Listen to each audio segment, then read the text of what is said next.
Hello and welcome everyone to another episode of the Navigating Now series brought to you by Thoughtium. This is actually episode 95 as we continue our march on the way to 100 consecutive weeks on this platform, Navigating Now, where we invite leaders from all walks of life, different companies, different communities, different organizations who are making waves in their respective fields and passions. My name is not Anthony Ewing. I am Griff Cranbrink. I'm a vice president here at Thoughtium. And in today's episode 95, this is titled Own Your Workday. And we're going to welcome Mike Saporito from SmartHabit to talk to us a little bit about the power of habit. And as we look at an uncertain and continuously so uncertain world, how do we use and utilize the power of habit to retake or reclaim our days in the workspace and more broadly in the personal space as well. So, Mike, so excited to have you on.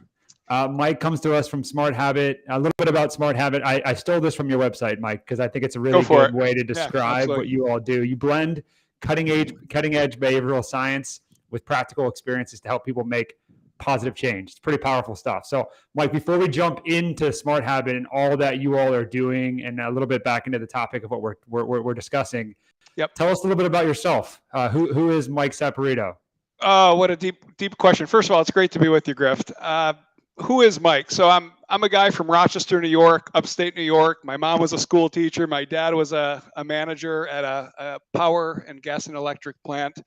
And I'm just a guy on my own journey here who's never stops learning and is excited to be here.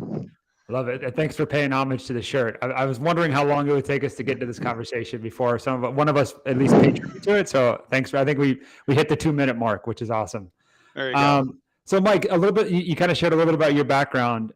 Before we get into SmartHabit and what you all are doing with your clients, what would you say your passion is? We love to hear a little bit about, practitionership and passion on this podcast and this series. What's your passion? Yeah, I mean, on some level, it's helping people, and it's learning about myself, learning how to help people create a tangible shift in their experience, which is a lot of words, but that's the definition of helping someone. But how it really shows up is helping individuals get from where they are now, their experience, their results, their performance, their quality of X, life, work, and taking it to the next level. And not only doing that for individuals, but you can imagine then doing it for groups of individuals, like a team or an organization. And of course, that ladders up to entire companies. Yeah, absolutely. And I think, Mike, maybe that's a really strong segue to show how your passion has intersected with your business world. Tell us a little bit about SmartHabit, because I know this is, obviously the power of habit is something that you and I have talked about frequently in our conversations, but behavioral science, intersecting behavioral science with experience to drive positive change. Tell us a little bit about what SmartHabit does in the impact it has with its customers and with its individuals that it works with. Yeah, absolutely. So, big picture, I've been in this space for 17, 18 years or so. And when I say the space, it's helping companies execute their people strategy. So what that means is equipping them, inspiring them, to do great work, to add value for their clients, to add value for the firm and be successful. So that's like the big picture. But the last 7 years, as you've mentioned, I've been on quite a journey, both, personally and professionally. And SmartHabit, let me start actually with what a SmartHabit is, because there's SmartHabit, this boutique firm with a really solid reputation. And then there's like a smart habit. Like I'm sure, Griff, maybe we'll talk about some of your smart habits or my smart habits, or for our listeners out there, you can think about your smart habits. But a smart habit, quite simply, is something that you do that generates positive impact. You do it regularly, and it doesn't require a lot of effort or time. So that's what a smart habit is. And to your question about what the company does, we help and equip people and teams and companies to cultivate those smart habits. Yeah. I know we're going to unpack on this journey of our conversation a little bit of how to maybe build those habits. But Mike, I always think it's really helpful. The title of this episode is Own Your Workday, and we've kind of talked about it as a reclamation project that all of us are on. Reclaiming generally means there's something that has gone awry or gone amiss.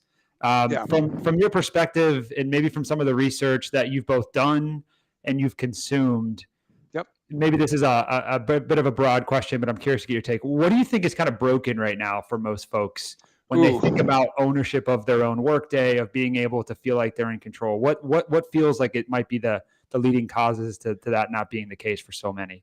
Sure. I'm going to come back to the word broken because I'm not sure I'm there with you, although I think I get what you're saying. So owning your workday, what does this even mean other than just a couple, fancy words? So owning your workday is around delivering consistently high quality work.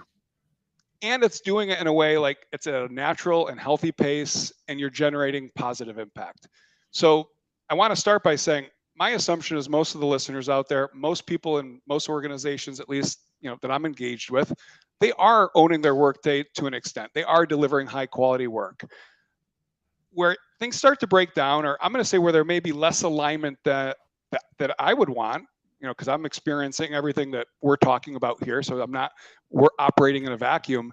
The pace, the day-to-day experience, like how people are feeling. I'll actually talk about how I'm feeling or how I felt over these last couple of years. Suboptimal. It's not necessarily being able to think as clearly, not having as much space as I might want, to do the important work because I'm doing kind of the other work that needs to get done. So there's lots of things that could be a little bit more in alignment, and that's really what the basis of the research with the 80 or 90 companies that we've engaged with has been about. Okay, alignment is seems like a big word. Yeah, go ahead. because I think the words are important. So no one out there is broke. I mean, maybe in the worst of circumstances, you could certainly make an argument that an organization or an individual does break down. But we're talking about a matter of degrees here. We're fortunate enough, to have listeners who are already doing great stuff. They're in great companies. They're on their own path. So it's not about making necessarily big changes, although occasionally in life that happens. It's about those little small, you can call them micro adaptations. You can call them small steps, small tweaks, small shifts.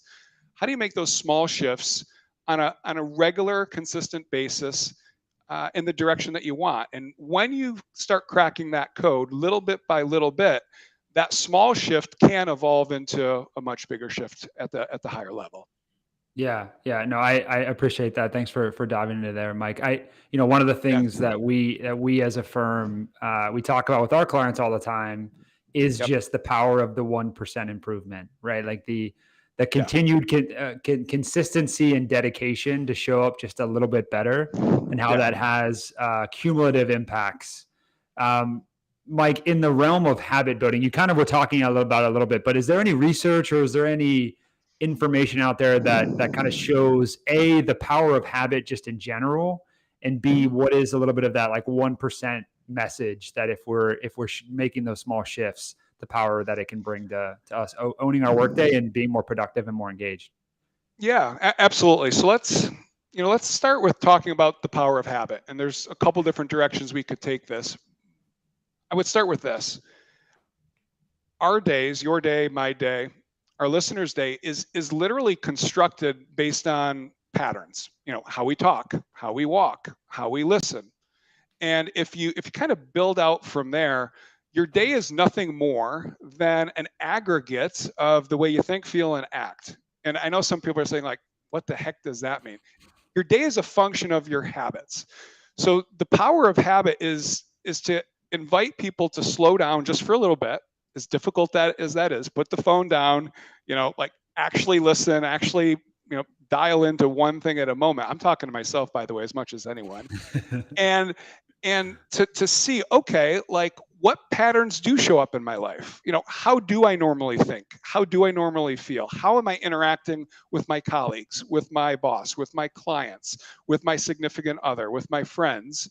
And once you slow down enough, you start to notice these patterns. And I'm using a neutral word like pattern because we all have them, right? And it's not necessarily, we can get into like helpful habits or smarter habits versus less helpful. But once you start to become a little bit more aware as you slow down and recognize that most of the day, the business day, or the broader life part of our day, is nothing more than repeated patterns. And once you see that, you can start to make a small little shift. And once you get a little bit of payoff, and one of the challenges with behavioral change, and behavioral science certainly speaks to this, is that if you don't get a payoff, if you don't get some sort of reward, let's call it, you may not have the incentive to stay on this path, or to stay on this journey of exploration and tweaking and shifting. And that's where some of our groundbreaking work has kind of come in. That if you do get a little bit of a dopamine hit in a good way, and if you do start moving in the direction and getting more of what you want, then I don't want to say it becomes a virtuous cycle, but you can really start to build some momentum, and you can start making some shifts and progress, again, by making these small tweaks. So I may have not answered both questions, but I gave you a partial answer. I'll take it as maybe not a perfect answer, but definitely feels relevant and easily usable, if you will. And Mike, I want to dive into some of the research and some of the path that SmartHabit lays out to help people in that process. And it definitely sounds like, maybe the first step is that awareness of misalignment, alignment, where that exists. The geek in me has a little bit of an additional question for you, because I think I hear the words habit and behavior a lot. Mm-hmm. And I'm curious to get from your perspective, when you look at those two words, we're in the business, you and I and our companies are really in the business of changing behavior. And we know that has a lot of layers and levels to it. But when you think about behavior and habit, is it a Venn diagram situation? Is it a square rectangle situation? What's sort of the intersection between what we call behaviors and what are defined as habits? Yeah, it's a great question. And I think it's almost, it would be an oversimplification to say there's a right answer. Okay. So let's start with habit, and then we can expand out to like broader behavior. A habit, and we don't want to geek out too much, but a habit is what happens when there's like a context, there's a situation, you could call it a cue, there's a trigger, something is like prompting, and then there's an action that results from that prompting, that situation, that context, that trigger, that cue. And then there's, after that behavior, there is some sort of reward. It can be satisfaction, it could be a pat on the back, it could be completely not even conscious, but it inspires you. And it's not like necessarily a conscious inspiration, but it really motivates you to keep doing more and more of it. So that's a habit. Now that's very, very conceptual, very theoretical. Let's make it more practical. You have a client call. The client calls on Zoom. You click your mouse, you start the Zoom call, and you say hello to him or her, your client. That's a habituated process. Now, what's really interesting is that there's a certain you, or there's a certain me that shows up. And the same could be said for our conversation right now. We're using a Zoom-like tool, so there's cues, there's this context. I'm starting to talk, I'm starting to interact with you in a certain way. And there's some sort of reward, like you haven't hung up on me, so that could even be the reward in this context. We're still early on, but yeah. We're still early on, so I don't want to get too confident here. But so that's a habit. So I try to base everything in theory, but make it really practical. So we all have habits of how we interact, in this case, like with a friend, with a client, with a colleague. And that really is, at a macro level, my behavior right now. So to separate habit from behavior, I'm not sure really how helpful it is on a real practical level, but there's certainly a lot that one could dive into in that space. And yeah, what was that helpful? Because I'm not trying to oversimplify it, and I'm not trying to go too deep in the weeds either. No, what I think is really helpful about that clarification, and appreciate you appeasing me there. You said don't geek out too much. You're talking to the wrong person. I would consider myself an ultimate geek, but I think what you painted there, Mike, was a good example of how habits kind of show us the full cycle of stimulus to doing something to then getting that reward, either positive or negative, and then that becomes either a recurring cycle or something that's shut off. And I think there's a lot of power in being aware of all of those different points in the cycle. of how it potentially comes back to, either whether you're feeling like you're in control of your day or whether you're feeling like the day is starting to slip and slide away from you. And Mike, please go ahead. And I would say, so yeah, so we covered like a behavior loop there, just as you said. One important part though, I don't want to miss is that habits, it's not just about behavior. Yes, we talk about habits and we think about it as behavior or behavioral based, and it is. We also have mental and emotional habits, mental and emotional patterns. And so much of my work these days is around mindset, helping people think in different ways, teaching people to think given a business context, given a problem or a job to be done. So there are patterns of thinking or habits of thought, mindsets, whatever you want to call it, that are equally valuable to explore. Because the other distinction I would add here is that it's really difficult to separate mind and body. And I'm not trying to go way off into the deep end of the pool, but it's a pretty artificial separation between how you think and how you act being behavior. So habits is very much emotional, it's very much mental, and it's certainly action-oriented or behavioral.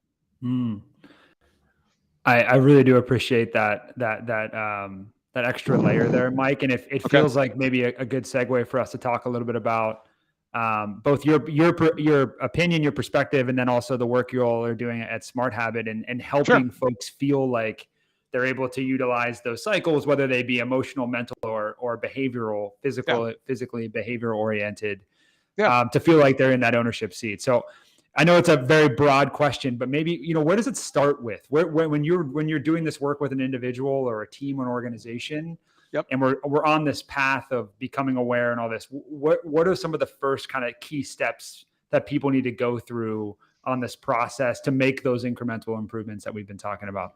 Sure. Well, let's try to make it as real as possible. So let's say you are a leader, you have 150 managers in your organization, and you want to help your managers, own their workday more. Is that a decent frame? I like it. Let's go with this frame. I like it. Okay. So assuming that's the case, there's the what, and then there's the how. So what habits and how do you cultivate them? So real simple, the what is as simple as we help them care, connect, and contribute. Now, those are 3 words. They all start with the letter C, and it's not to be cute and it's not to be annoying. Care, connect, and contribute. So we focus first on the what, like what habits of care, because, think of the old analogy or metaphor around, if there's a plane going down, you put your oxygen mask on first, right? We've all heard a version of that metaphor. So for a manager, for a leader, for you, me, we want to focus on habits of care first, because the degree to which you take care of yourself, that is your relationship you have with yourself, is going to dramatically affect how you show up as a leader with others. With others leads us to the second area of focus. Those are habits of connection. So habits of care, habits of connection. Notice I start with self. It's kind of opposite of what you often hear. And I think a lot of companies, while probably well-intended, are misguided in talking about like other people, and it's client first and customer obsessed, and it is. That's assuming you're taking care of yourself first. Then we go to habits of connection. So if you're taking care of yourself, let's just say you're feeling relatively good on average overall because of the way your habits of care, the way you take care of yourself. That's not enough. How are you relating with other people, clients, colleagues, stakeholders, folks at home? So we'd start with habits of care, then we'd look at habits of connection, and then it's about, well, if you're feeling pretty good, you've got good energy, you've got relationships that are working and generative, that's still not enough. It's like, how are you actually contributing and making an impact? So that's habits of contribution. So the simple mental model that we've been using, it's been used in about 20 countries right now: care, connect, and contribute. Those are the what habits to focus on.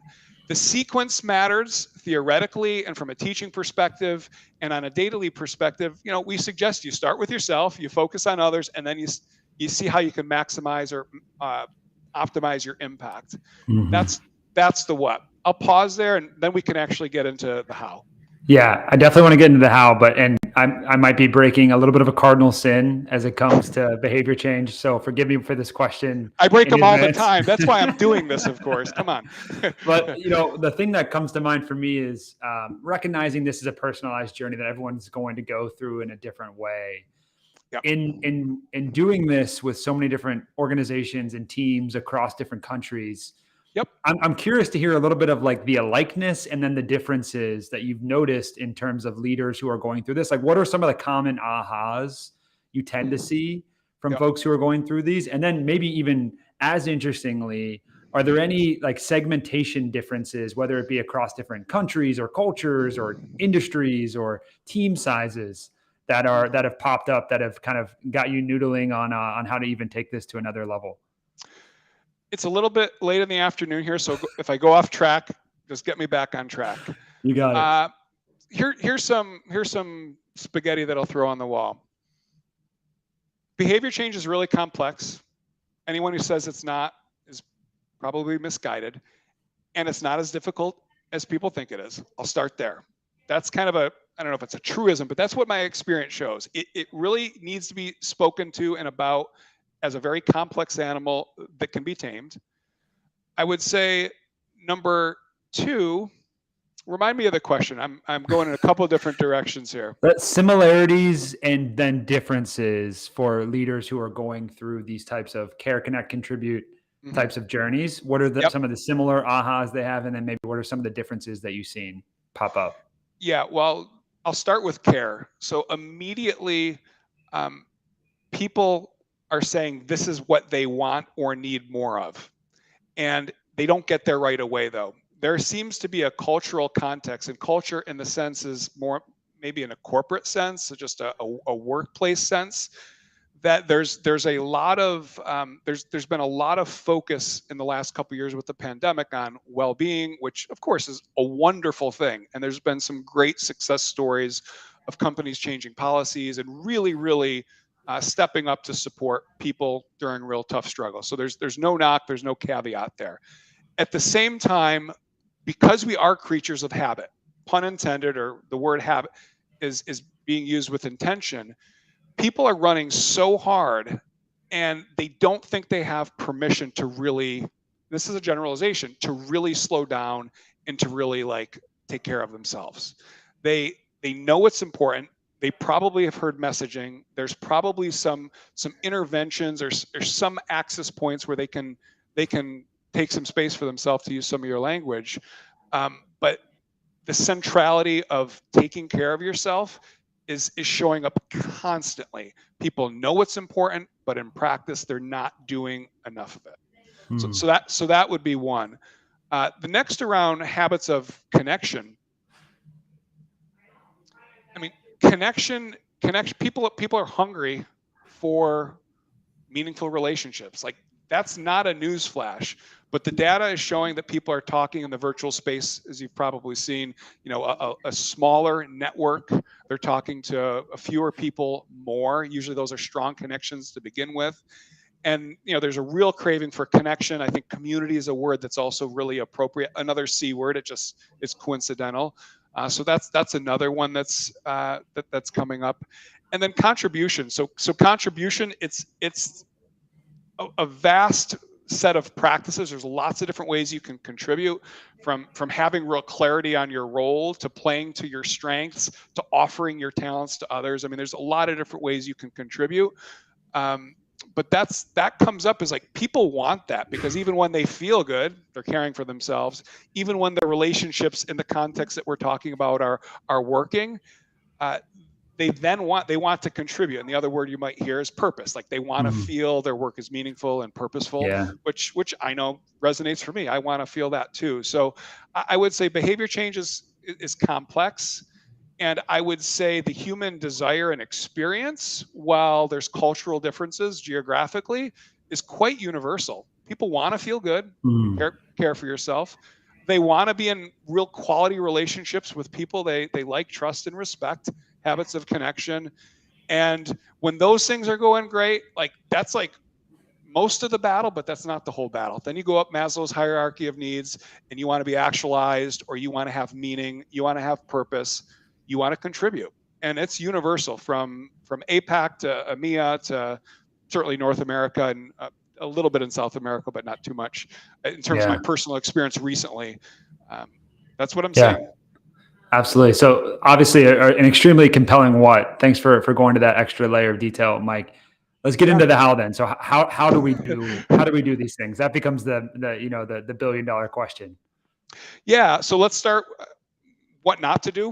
We'll give you a couple what not to do's, and then we'll give you like how to do it. So what not to do. What not to do is to simply rely on willpower, muscle, and motivation. So you're a real motivated guy. I think of myself in a similar way. Motivation is very up and down. You don't want to place your bets on motivation alone. That's one thing not to do. The second thing not to do is to bite off more than you can chew. Again, and I'm going to kind of play with you and me here. Like, we're motivated. I told you about some of the risk there. And part of being motivated is I'm going to jump in like head first, and I'm going to do this the next 10 days, or I'm going to take on a huge goal or a huge task or a huge change. And I still do that, but I do that because I want to make an impact. I do that for helpful reasons, and all my personal experience and all vast bodies of research says, of course, it's actually counterproductive. You want consistent progress. That's why when we talk about owning your workday, we talk about consistently delivering high quality work, not just like a big splash of taking something big on. Consistency. So that'd be the second thing. And the third thing, and then we'll get to the actual how. The third thing is to be really, really careful that you're in as much control as you think you are. And I'm speaking to myself here as well. So it's very, very easy to think, I make a decision to do this, I make a decision to do that during my workday. Let me tell you, it's just simply not true. Your circumstance, your context, your environment, your conditioning, that is what you did yesterday, last week, yes, 5 years ago, 15 years ago, may show up a little bit. Not that you have to be thinking about this, but humility in that I am on autopilot right now.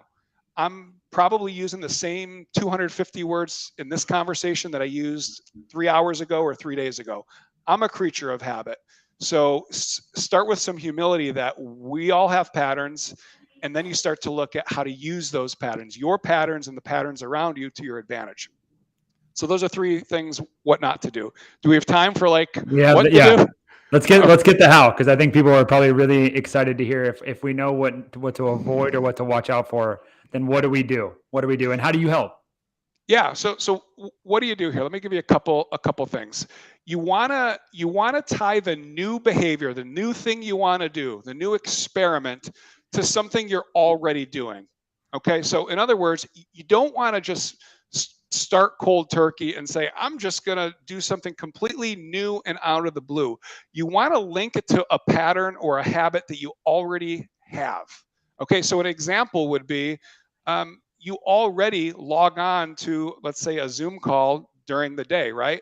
So linking a new behavior, like taking a few minutes to ask your colleague how they're doing, and genuinely ask, what's new in their world, that's a way to cultivate some connection. Okay, so link that new desire to cultivate connection with a colleague with, hey, I'm already on Zoom calls. I can ask Sally or Sam or whomever how they're doing and actually listen, give him or her my full attention. That's a great way to start. So tie it to an existing behavior. Step 2, keep it real small. So don't, in this silly example I literally just made up, don't try to have a 40-minute conversation with your colleague about their deepest motivations in life if you're wanting to cultivate connection. That may happen at some point. So keep it real small. So step 1, tie it to an existing behavior. For example, logging on to Zoom. Step 2, keep it small. Don't try to go too big. And then number 3, if we have to make it a 3-step process, because why not, right? That's what we all do. Celebrate. And when I say celebrate, it can be something as literal as yes, I did it. I actually took a moment to talk to so-and-so and engage with him or her. but you've got to celebrate. It could be positive self-talk. It could be, you could go get yourself a matcha tea latte after, if you really want to like celebrate and be really goofy about this stuff. But you've got to reinforce what you want more of. If you don't, you're going to keep getting what you got. Yeah. That 3-step process. I'm a big fan of the rule of threes. Yeah, Keep it come small, on. link it, keep it small, and celebrate. I think those are things that people can step into. Mike, I know we're coming towards the end of our time. We can go 3 or 4 minutes. Yeah, absolutely. Okay, that was perfect timing because we're getting into our lightning round, our rapid fire question round. Good thing I'm sitting down. Good thing I'm sitting down. Here we go. I'm getting a little concerned at this point. I love it. So we're going to end a little bit here to remind folks of where to go with SmartHabit, to get more information on SmartHabit, and again, to learn about some of the impactful work you all are doing, Mike. But before we get there, a couple of rapid fire questions that we couldn't let you off the hot seat until you answer. So first one, reading, watching, listening. 1 or 2 things that have really caught your eye lately that you think other folks should take a look at or take a read. This is fresh off the press. I'll give you 2 books that I've been reading very recently. One is relatively deep. The other one's super just fun. First book called Path of Aliveness. It's from a Zen practitioner, Zen monk, Roshi Christian. I believe he's out in Boulder, Colorado. Fascinating book. Very, very relevant for folks in the performance improvement, talent development space. Really, really interesting. So that's one book I'm reading. And the other book I'm reading is No One Wins Alone by Marc Messier, one of the best hockey players of all time. And here's the truth. Both of our kids are playing hockey. Even in the summer here in Florida, they're loving it. We're having so much fun. So that's a little bit why I got pulled into that book. But again, great leadership lessons, really accessible stories.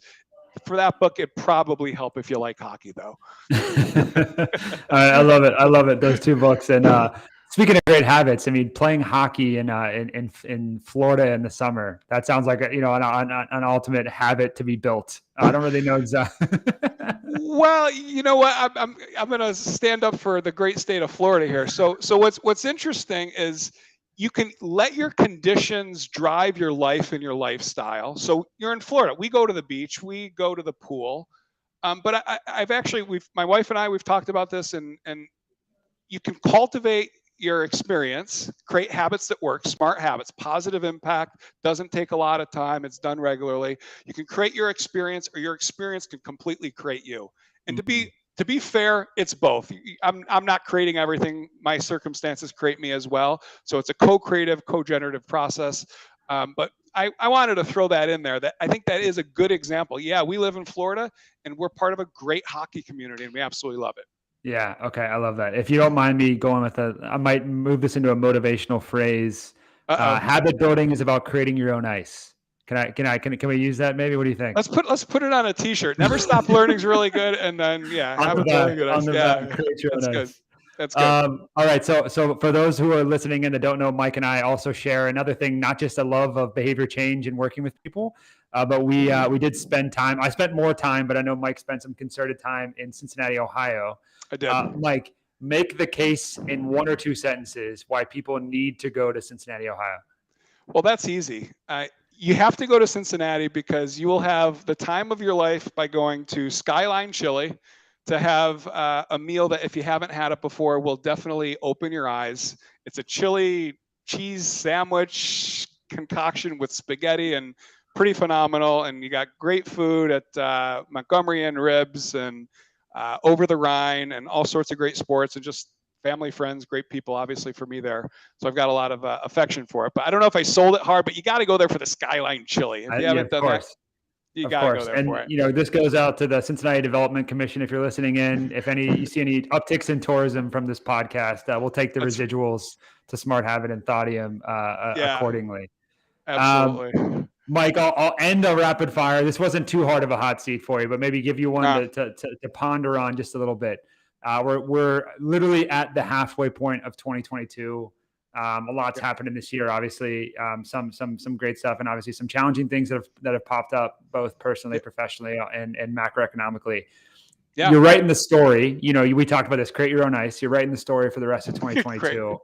What's the story you're going to tell come December 31st of the second half of 2022?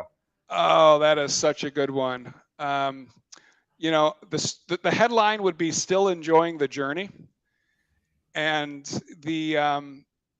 that is a good one. That's definitely the headline. It's about enjoying the journey. It's about creating the future every day, a little bit at a time, and it spans having a great experience with my wife and kids. It has to do with generating lots of impact for every client and partner and colleague, and it's enjoying every day and appreciating it. Yeah, I love that. Well said. Well said. Well, Mike, this has been a lot of fun. Thanks for making the space. Thanks for giving us a little bit of information about you, the great work you all are doing at SmartHabit. Thanks for being on here. Thank you so much. It's been a lot of fun, and really appreciate it, Griff. Yeah. And for folks who are listening in that want to know more about what Mike and his team are doing, smarthabit.com. A lot of information on there on Care Connect Contribute. Mike, anything else you'd point out to folks who are looking to learn a little bit more about what you all are doing and the impact you're having with your clients and partners? You know what? They can certainly reach out to you. They can reach out to me, Mike at smarthabit.com. I'm on LinkedIn. Our impact is global. We're a small boutique firm that loves what we do. So happy to chat with anyone. Absolutely. And I will definitely throw my hat in the ring as a big promoter of what Mike and his team are doing. They're great. Not only are they doing amazing work, but they're great people, great to be around. And I'm guarantee your organization could use having some SmartHabit around. So thanks so much, Griff. It's been a lot of fun, man. Awesome. And that concludes episode 95 of our Navigating Now series, Own Your Workday. Hopefully everyone took a little bit of 1% improvement that they can add to their own workdays moving forward from this conversation. And again, if you're looking for more information about Mike and his team and what they're doing, smarthabit.com. Coming up next week, we actually are going to be launching into another one of our perspective series. If you're familiar with what we do in terms of our perspective series, these are generally 3-episode series that come with a little bit around behavior, a little bit around tools, and a little bit around framing what we all can do to put this to use in our own lives. The perspective series we're going to be launching next week is all about creating the space for experiential design, the power of design, how we might all leverage experiential design in our lives, and then what's an easy toolkit we can all apply. And we think about experiential design not just as something that is great for folks who are designing experiences, it's obviously in the name, but also experiential design is how you can think about utilizing space, time, all those different variables to be the best leader, to be the best individual in your organization and also in your lives. So we're excited to launch that series coming up next week. It's been a pleasure being on this episode with you all, Navigating Now, episode 95. Again, we hope you took 1 or 2 things away for your day, and we'll see you next week, same time, same place, to launch that perspective series. Have a great weekend, a great holiday, and create some space for yourselves and for your loved ones this week.